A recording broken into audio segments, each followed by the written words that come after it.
I started working at Conservation Voters South Carolina basically because I wanted to be involved in a field that involved politics and communications, as well as helping the world in general and people. So when I graduated from college in 2005, I was looking to work in some kind of field that allowed me to enjoy all of those things every day. So I decided to start working at Conservation Voters South Carolina.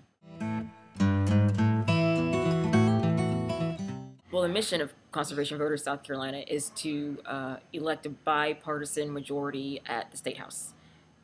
So that's basically our goal, and everything we do every day is centers around creating more accountability in the legislature in South Carolina and turning conservation values into legislative priorities.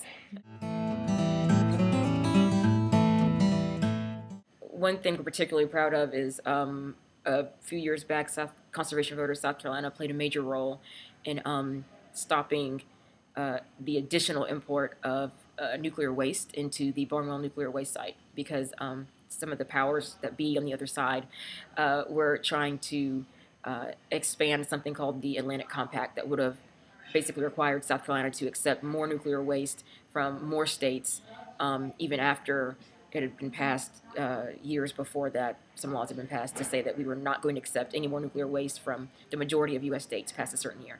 So we were able to defeat that rollback, and we were really happy that we were able to do that. We're an SELP member because we feel like our participation in SELP helps us improve our own relationships with not only our members, but also legislators and with other SELP organizations. It's always really helpful for me whenever I come to conferences and I have the ability to network with other southeastern states that are SELP members and talk to them about the programs they're doing, and it fosters greater collaboration for our organization with other organizations, and not only in the Southeast, but also across the country.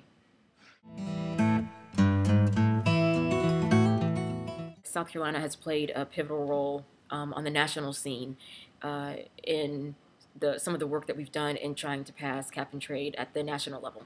Our Senator Lindsey Graham has been in constant contact with some of the people on our staff, as with several other SELP organizations in South Carolina. And I feel like through some of the networking that I've done with other states from around the Southeast, when I come to the SELP conferences, using what I've learned through the networking sessions here, I feel like it helps me back at home in South Carolina when we're doing negotiations with legislators on things like cap and trade, and helped us build better relationships there. And it also helped us, I've learned how to better communicate with our members about climate change issues as well. I'm going to say the boiled peanut because I'm from the South. It's a nut and it's southern and it's yummy and salty.